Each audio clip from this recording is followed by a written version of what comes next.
आज जो हम टॉपिक पढ़ेंगे वो होगा हमारा क्लास 10th में रिस्पायरेशन। तो आइए स्टार्ट करते हैं।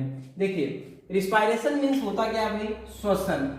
श्वसन क्या चीज होती है उसको हम समझते हैं। देखिए श्वसन को पढ़ने से पहले एक चीज आपको जाननी बेहद जरूरी होती है, वो ये होती है कि ब्रीथिंग क्या होती है। देखिए जैसे ब्रीथिंग जो प्रोसेस है, ऐसे कहते हैं हिंदी में क्या कहते हैं भाई, श्वासोच्छ्वास।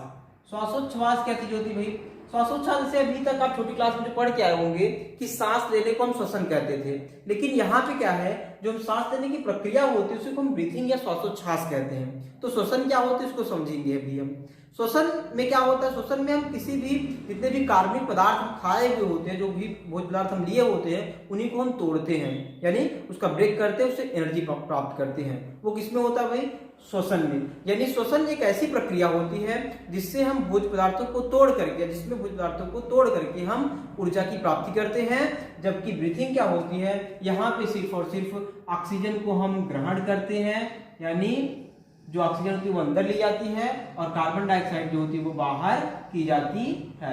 ये किसमें होता है भाई, श्वासोच्छ्वास में। अगर हम यूपी बोर्ड की बात करें, बोर्ड एग्जाम की, ये बोर्ड में देखेंगे आप, इनमें दोनों में डिफरेंशिएशन काफी ज्यादा पूछा जाता है कि ब्रीथिंग में और रिस्पायरेशन में डिफरेंस क्या होगा। तो यहाँ पे कुछ डिफरेंस आपको मैं बता दे रहा हूँ, जो कि आप ध्यान देंगे और काफी इंपॉर्टेंट भी होता है। तो इसमें क्या इंपॉर्टेंट आपको देखनी है भाई, देखिए ब्रीथिंग जो होती है वो जनरली एक फिजिकल प्रोसेस होती है। फिजिकल मतलब यहाँ पे किसी भी प्रकार का कोई भी केमिकल इंक्लूजन नहीं होता, यानी हम सिर्फ ऑक्सीजन को अंदर करते हैं, कार्बन डाइऑक्साइड बाहर करते हैं। यहाँ पे किसी प्रकार किसी न तो रिएक्शन होगा न कुछ नहीं होता। लेकिन रिस्पायरेशन की अगर बात करें तो यहाँ पे जो रिएक्शन होते हैं वो बायोकेमिकल रिएक्शन होता है। बायोकेमिकल रिएक्शन क्यों होते हैं भाई, देखिए बायोकेमिकल रिएक्शन इसलिए माना जाता है कि जीवधारी के अंदर होगा, इसलिए हम जैव कह देते हैं, बायो कह देते हैं, और रासायनिक प्रक्रिया इसलिए हम केमिकल रिएक्शन के नाम जानते हैं। ये चीजें होती है। दूसरी बात है, ब्रीथिंग के लिए किसी भी प्रकार की कोई एंजाइम की आवश्यकता नहीं होती। यहाँ पे एंजाइम जो होते हैं वो एब्सेंट होते हैं, लेकिन यहाँ पे आप देखेंगे एंजाइम जो हमारा होता है वो क्या होता है, प्रेजेंट होते हैं। ठीक, ये चीजें होती है। एंड आगे क्या चीज होती है भाई, ब्रीथिंग जो होती है वह अगर देखा जाए तो वह एक्सटर्नल प्रोसेस होती है। एक्सटर्नल मतलब एक बाह्य प्रक्रिया होती है, यानी सिर्फ और सिर्फ हम जैसे नाक के द्वारा बाहर करते हैं उसके अंदर करते हैं, बस यही होती है। और लेकिन ये क्या है, ये एक इंटरनल प्रोसेस होती है, यानी शरीर के अंदर जो होती है वो सारी चीजें चलती है। और क्या होती है भाई, ब्रीथिंग में आप देखेंगे एनर्जी नहीं बनती। एनर्जी क्या होती है, नहीं बनती। लेकिन यहाँ पे क्या होती है, एनर्जी जो होती है वो फॉर्म की जाती है। क्यों फॉर्म की जाती है भाई, आप जानते हैं कि जब हम जैसे मान लीजिए बात करते हैं ग्लूकोज की, जब ग्लूकोज को हम ब्रेक करते हैं ऑक्सीजन की उपस्थिति में, या ग्लूकोज का हम ऑक्सीडेशन करते हैं, ऑक्सीकरण प्रोसेस चलती है, हम देखते हैं कि कार्बन डाइऑक्साइड, H2O और एनर्जी जो होती है वो प्राप्त की जाती है। तो कुल मिला के आपको यहाँ पे ये समझना है कि ब्रीथिंग एक ऐसी प्रोसेस है जहां पे एनर्जी नहीं ली जाती, ना तो एनर्जी खर्च की जाती है। यहाँ पे सिर्फ और सिर्फ हम क्या करते हैं, ऑक्सीजन को अंदर करते हैं और कार्बन डाइऑक्साइड को बाहर करते हैं। बाकी जो भी प्रोसेस अंदर चलती है हमारी बॉडी के अंदर, यानी पदार्थों को तोड़ना होता है और उसे एनर्जी प्राप्त करने से करता है भाई, श्वसन या रिस्पायरेशन कर जाती है। ठीक है ना, ये चीजें होती है। अब हम आगे देखते हैं रिस्पायरेशन के विषय में और जानकारी हासिल करते हैं भाई, रिस्पायरेशन में कैसे कैसे प्रोसेस जो होती है वो चलती है, या कितने टाइप से रिस्पायरेशन जो होती है वो होती है। तो देखिए अगर हम बात करें रिस्पायरेशन की, तो रिस्पायरेशन थोड़ी सी डिफिनेशन भी जान लेते हैं भाई, डिफिनेशन भी नहीं होगा हम लोग का। डिफिनेशन क्या होती है, देखिए रिस्पायरेशन या श्वसन एक ऐसी जैव रासायनिक प्रक्रिया होती है जिसमें हम ग्लूकोज या किसी भोज्य पदार्थ को या पदार्थों का ऑक्सीकरण करके हम क्या करते हैं, कार्बन डाइऑक्साइड, H2O और ऊर्जा की प्राप्ति करते हैं, या हम, ठीक, ये बातें होती है। अब यहाँ पे आपको ये समझना है कि हम जो ऑक्सीजन लाते हैं ये और कार्बन डाइऑक्साइड जो बाहर की जाती है वो ये अंदर कैसे आते हैं और बाहर कैसे आते हैं, ये भी मैटर क्रिएट होती है अभी। लेकिन हम पहले इसको जानने से पहले हमें ये जानना होगा कि रिस्पायरेशन जो होती है वो हर एक जीवधारी में एक समान नहीं होती। कुछ जीवधारियों में रिस्पायरेशन देखेंगे वो डिफरेंट हो जाती है। तो यहाँ पे हम बात करते हैं टाइप्स ऑफ रिस्पायरेशन की। किसकी बात की जा रही है भाई, टाइप्स ऑफ रिस्पायरेशन की। यानी जो श्वसन की प्रक्रिया होती है वो कितने प्रकार की होती है भाई, जनरली दो प्रकार की होती है। एक होती है कहते हैं एरोबिक रिस्पायरेशन, क्या कहते हैं भाई, एरोबिक रिस्पायरेशन, और दूसरा प्रोसेस होता है एनएरोबिक रिस्पायरेशन। ठीक है ना।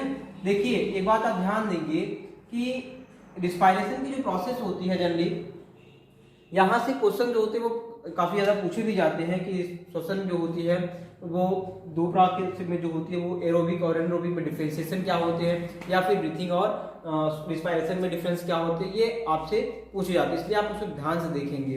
देखिए हमने बात किया एरोबिक रिस्पायरेशन यानी वायवीय श्वसन की बात कर रहे थे।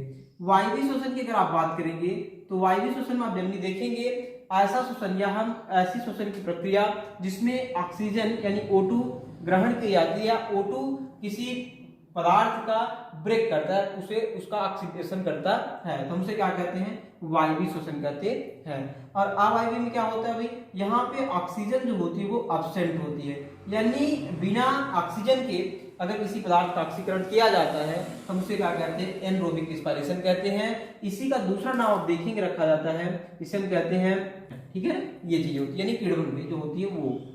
ठीक, अब हम बात करते हैं भाई जल्दी वायवीय श्वसन में अगर आप देखेंगे तो यहाँ पे इन दोनों में डिफरेंशिएशन की अगर बात करते चले तो आप ज्यादा समझ सकते हैं इन दोनों के विषय में। देखिए वायवीय श्वसन में जनरली हम ग्लूकोज का ऑक्सीकरण जब करते हैं तो इस ग्लूकोज के ऑक्सीकरण के उपरांत यहाँ का जो प्रोडक्ट बनता है हमारा वो CO2 बनती है, H2O बनेगा और एनर्जी जो होती है वो निकलती है। एनर्जी में भी आप देखेंगे तो 38 ATP मॉलिक्यूल जो एनर्जी होती है वो गेन की जाती है। बट एनरोबिक रिस्पायरेशन में यानी जो हमारा अवायवीय श्वसन होता है, इस अवायवीय श्वसन में कभी भी जो ग्लूकोज का ऑक्सीडेशन होगा तो ये तो पहली बात बिना ऑक्सीजन के प्रेजेंस में होगा, यानी यहाँ पे ऑक्सीजन उपस्थित नहीं होगी। तो यहाँ पे जो प्रोडक्ट बनेगा वो प्रोडक्ट आप देखेंगे तो एथिल एल्कोहल होगा या फिर आप देखेंगे लैक्टिक एसिड फॉर्म किए जाते हैं, ठीक है ना, ये चीजें जो होती है वो बनाई जाती हैं। अब यहाँ पे भी एनर्जी निकलती है लेकिन सिर्फ 2 ATP एनर्जी जो होती है वो फॉर्म की जाती है। तो यहाँ पे आप देख सकते हैं यहाँ पे 30 ATP यानी अधिक एनर्जी गेन की जा रही है, जबकि यहाँ पे 2 ATP यानी कम एनर्जी गेन की जा रही है, ठीक है ना। देखिए अगर हम थोड़ी सी बात करें कि श्वसन के स्टेप की तो आप देखेंगे श्वसन में जनरली यहाँ पे देखिए जो ये प्रोडक्ट बन रहा है उसकी बात करने जा रहे हैं हम। तो यहाँ पे अगर बात करेंगे आप श्वसन में देखेंगे जनरली 3 स्टेप में पूरा श्वसन हमारा कंप्लीट होता है, ठीक है ना। कौन कौन से भाई, पहला स्टेप होता है ग्लाइकोलिसिस, ये होती है, दूसरा होता है क्रेब्स साइकिल, कौन होता है भाई, क्रेब्स साइकिल, तीसरा होता है ETS क्या होती है भाई, इलेक्ट्रॉन ट्रांसपोर्ट सिस्टम, और ग्लाइकोलिसिस क्रेब्स साइकिल, ये 3 स्टेप में कंप्लीट होती है। तो 3 स्टेप क्या क्या होते हैं उसको समझते हैं हम। देखिए आपको मैं इसलिए बता रहा हूं क्योंकि ये तीनों स्टेप मान लीजिए एनसीईआरटी ने नहीं दिया है, लेकिन ये इस चीज को समझने के लिए कि 30 ATP मॉलिक्यूल्स कहां से बन रहे हैं, ये सिर्फ 2 ATP क्यों बना रहा है, उसको समझने के लिए हमें ये समझना होगा। देखिए जो ग्लाइकोलिसिस प्रोसेस होती है उसके बाद क्रेब्स साइकिल चलती है, फिर ETS चलती है। तो यहाँ पे जो ग्लाइकोलिसिस प्रोसेस होती है ये ग्लाइकोलिसिस इन दोनों में चलती है, यानी एरोबिक रिस्पायरेशन और एनरोबिक दोनों प्रोसेस में वो प्रक्रिया जो होती है वो चलती है। और इसमें होता क्या है, इसमें जो ग्लूकोज होता है ये ग्लूकोज हमारा ब्रेक होता है पायरुविक एसिड में, किसमें भाई, पायरुविक एसिड में, ठीक है ना। तो पायरुविक एसिड जो टूटता है यही पायरुविक एसिड एरोबिक रिस्पायरेशन में ये माइटोकॉन्ड्रिया के अंदर चला जाता है और वहां पे जाने के बाद इसका कोशिकीय श्वसन होती है, पूरी प्रोसेस चलती है और ये कार्बन डाइऑक्साइड और H2O में ब्रेक हो जाता है।